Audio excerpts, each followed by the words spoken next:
Operator unit khusus Pangkalan Militer Keempat Angkatan Bersenjata Rusia, Valkyrie, menghancurkan pusat kendali serangan FPV Angkatan Bersenjata Ukraina.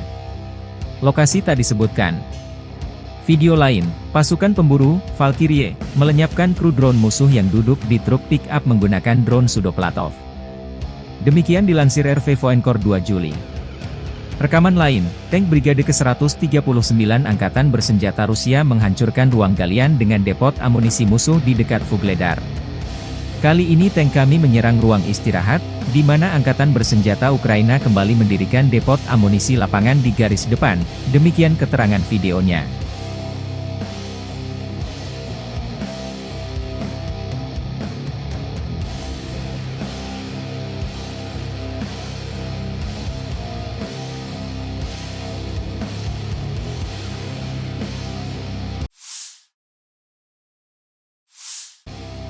Staf Umum Angkatan Bersenjata Ukraina 2 Juli melansir militer Rusia total kehilangan 545.090 tentara di Ukraina sejak dimulainya invasi skala penuh 24 Februari 2022. Jumlah ini termasuk 1.280 korban yang diderita pasukan Rusia selama sehari terakhir. Pasukan Vladimir Putin juga diklaim total kehilangan 8.107 tank, 15.566 kendaraan tempur lapis baja, 19.787 kendaraan dan tangki bahan bakar, 14.655 sistem artileri, 1.114 sistem roket peluncur ganda, 874 sistem pertahanan udara, 360 pesawat terbang, 326 helikopter, 11.641 pesawat tanpa awak, 28 kapal dan perahu, dan 1 kapal selam.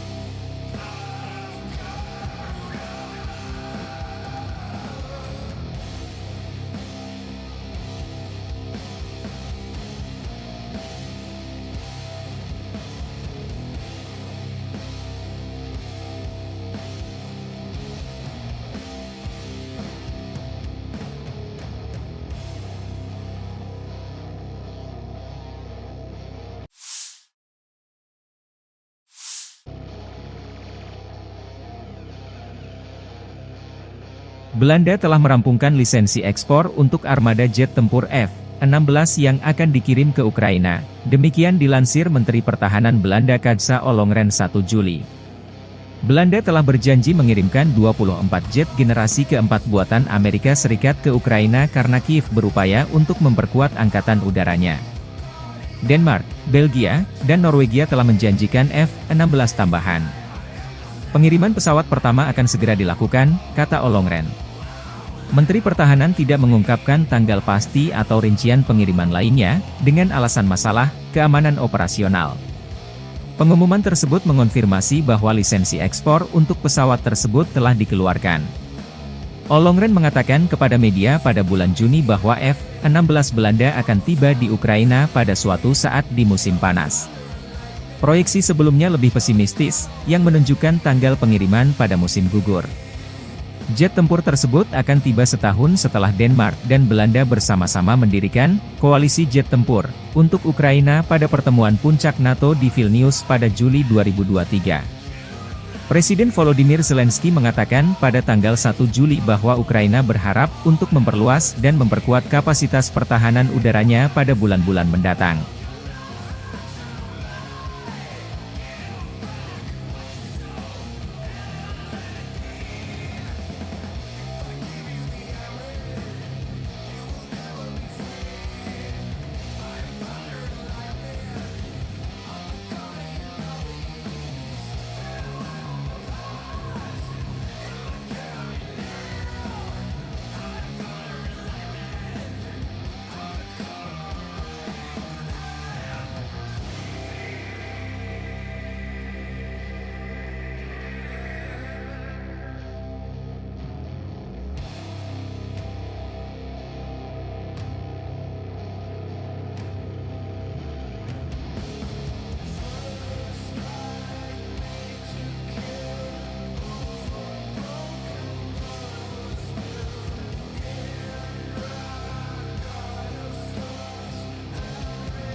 Angkatan bersenjata Rusia menghancurkan markas sementara personel Ukraina di garis depan. Personel Ukraina menggunakan rumah warga sipil untuk tujuan militer. Intelijen menemukan gudang yang dihancurkan oleh pasukan Dirgantara Rusia dengan FAB-500, demikian keterangan videonya 2 Juli. Dalam rekaman, drone pengintai Rusia mengidentifikasi pergerakan personel Ukraina memasuki sebuah bangunan milik warga sipil. Rumah tersebut terekam sebagai gudang amunisi personel Ukraina.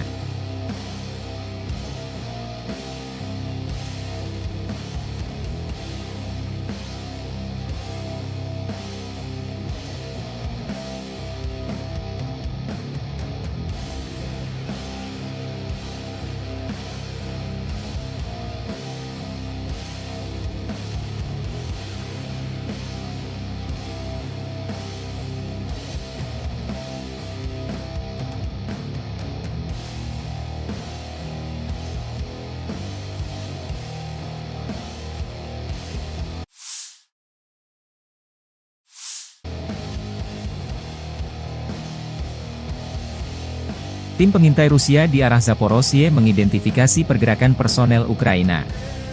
Koordinat musuh dikirim ke unit penyerbu menuntaskan tugas dengan drone FPV. Di front Zaporizhia, pertempuran sengit kubu Rusia dan Ukraina terus berlangsung. Belum ada tanda-tanda perdamaian dua kubu.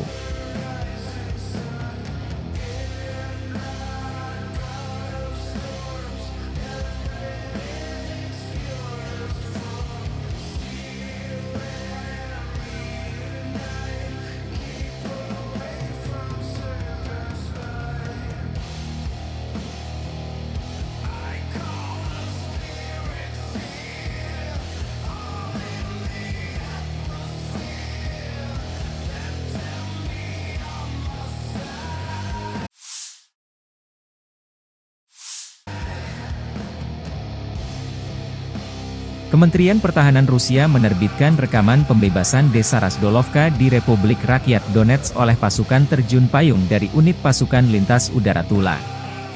Pasukan terjun payung menduduki posisi musuh dan memperluas zona kendali di barat laut desa.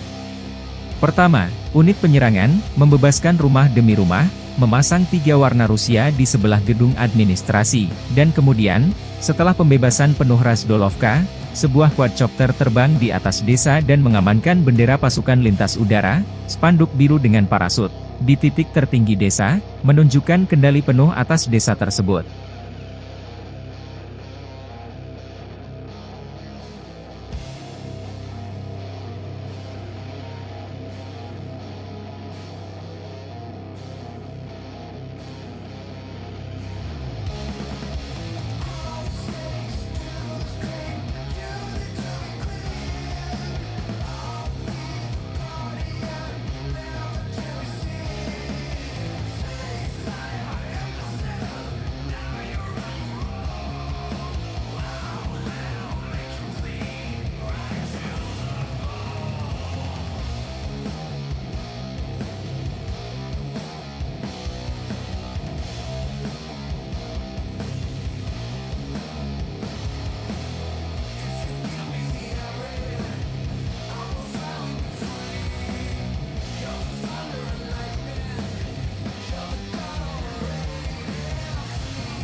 Personel angkatan bersenjata Rusia menggempur pertahanan Ukraina di front Zaporozhye, arah Kamensk. Pasukan kami menyebabkan kekacauan di barisan musuh dengan drone dan artileri, demikian keterangan videonya. Peluncur roket ganda juga menjadi andalan Rusia di front ini untuk menghancurkan pertahanan berlapir Ukraina di Zaporizhia. Wilayah Zaporizhia salah satu wilayah yang diklaim akan diambil Rusia sebagai syarat perdamaian dengan Ukraina.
Pertempuran sengit berlangsung di Konstantinovka dan Krasnohorivka.